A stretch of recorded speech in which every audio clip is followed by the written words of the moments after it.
Nintendo recently announced one of the most anticipated consoles of the last decade, the Nintendo Switch 2. After months of rumors, leaks, speculation, it's finally official. We're getting some new hardware, which of course comes with upgraded performance and a whole new generation of games. But there's one announcement that's completely overshadowed everything else, and that's the price tag. Not necessarily the price tag on the console itself, it's like $450, which I think is pretty fair. I'm talking about the $80 price tag for a single standard digital edition of Mario Kart World. Let that sink in for a second. Not a deluxe edition, not a bundle with physical collectibles or extra content, nothing like that. It's just a digital game that's $80, not to mention the physical copy is $90.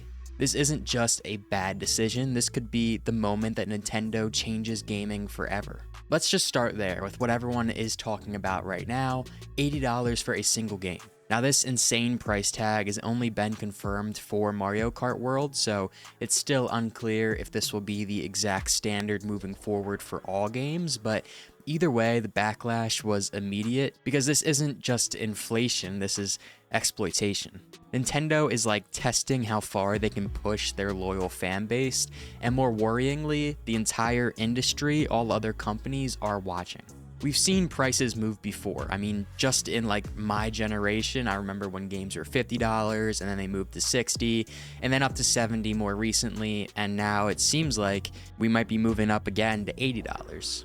Even that move up to $70 during the PS5 and Xbox Series X era was already controversial, and that wasn't even all that long ago. I figured, with where we are right now, just in the world, there would be a eventual increase in the prices of games. I understood that, but Nintendo doing this, Nintendo going up to $80 is different. This isn't a company offering some insane, hyper-realistic quality game that costs hundreds of millions of dollars to make.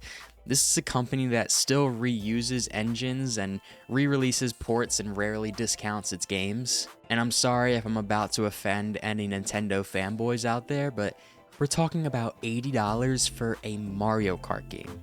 I mean, I love Mario Kart as much as the next guy, don't get me wrong. I mean, I've spent hundreds of hours on that game. But seriously, $80? I mean, I understand $80 for GTA 6, right? But that's GTA 6. And I understand that Mario Kart World's gonna be an open world experience, but like, how open world can a Mario Kart game really be? Even at its fullest extent, guys, we're talking about Mario Kart. This is not a game that should be worth $80. And it's not costing them that much to make. Like I said, it's Mario Kart. So this isn't some cost-based pricing, this isn't some value-based pricing, this is just them trying to see how much they can squeeze out of the market. Nintendo is obviously one of the biggest, most respected companies in the gaming industry, and they've earned that. So with that prestige means that they are price setters of the gaming industry. People are going to follow this. And honestly, I know I'm a little bit late on this video, we've already seen Microsoft and Sony raise their prices.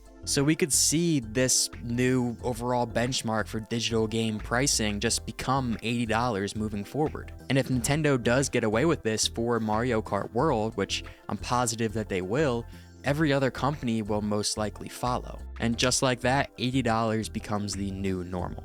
Now let's switch gears and talk about the Switch 2 itself. Is it powerful? Sure. Is it overdue?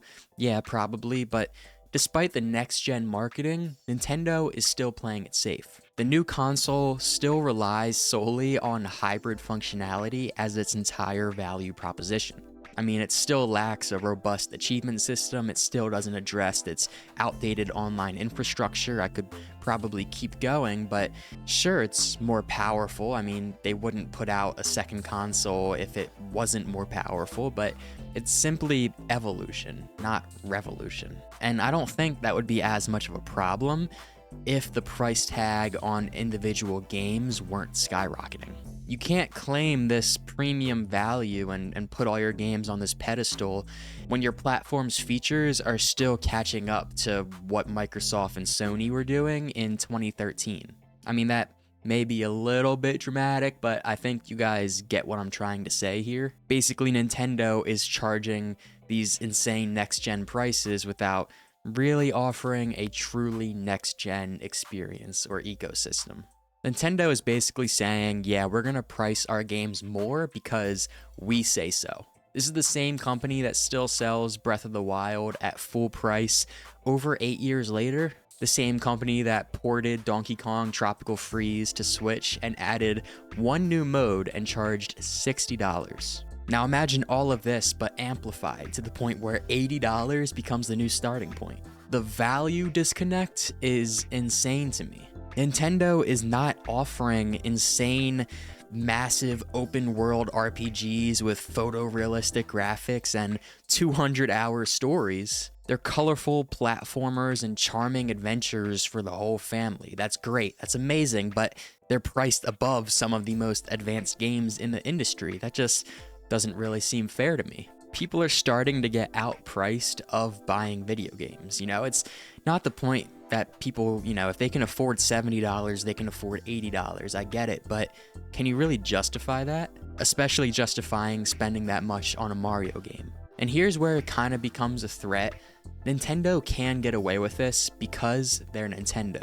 They have one of the most powerful brands in all of entertainment. You have Mario, Zelda, Pokemon. I could keep going. These are global icons. And fans are just gonna line up for anything with a red N on it. They're just going to, and I can't blame them for that. That's exactly what the Nintendo effect is. It's nostalgia-powered immunity from industry standards. And that really is a superpower for that company, but it just upsets me a little bit that they are exploiting their loyal consumers so much. Nintendo makes good games, don't get me wrong. Nintendo makes great games sometimes. It's not like they got here for no reason, but good games don't justify bad practices. And right now, Nintendo is pushing the boundaries of what players will be able to tolerate. And that statement alone right there, more than anything, is how Nintendo could ruin gaming forever. They're opening the door and showing others the way to price gouging. Now, alongside all of this pricing news, Nintendo confirmed their reliance on digital purchases, and then there's also your DRM restrictions, your regional locks. That means your games aren't really yours, and if Nintendo decides to pull a game from the eShop, like how they did with Mario 35 and 3D All-Stars, it's gone. Even if you paid for it, it's gone, and with an $80 price tag, you'd expect some level of security, some level of ownership or permanence, but instead you're just renting access. Games are going from products to controlled experiences right before our eyes as the price tag is only increasing, and that is not a good combo. The last thing I'll really say here is that Nintendo's reputation is built on innovation. I mean, they basically single-handedly fostered this gaming industry that we know of today, and they revolutionized it over time. But lately, that innovation feels more like illusion. And now they want us to believe that the Switch 2 justifies a premium tier of pricing for their games. Like it's bringing in this new era of gaming or something like that, like how the PS5 and the Xbox Series X did. But the thing is that the Switch 2 is just not bringing in a new era of video games. For Nintendo, innovation used to mean new ways to play, and now it's just new ways to pay. If we normalize $80 as our base price, what's next? You have $90 deluxe editions or, early access pre-order editions, $100 for standard editions bundled with some online pass. I mean, if Mario Kart World is $80, I wouldn't even blame Rockstar for charging $150 for GTA 6. So has Nintendo ruined gaming forever? Not yet, but they have taken the first step. They've opened the door. This is more than just an $80 Mario Kart game, right? This is a sign of a deeper shift in values and priorities and how companies view their consumers. Let me know what you guys think down in the comments. Do you agree? Do you disagree? I'd love to have a conversation with you guys. And besides for that, thank you so much for watching. Make sure you subscribe and like if you enjoyed, and I'll see you all in the next one. Peace.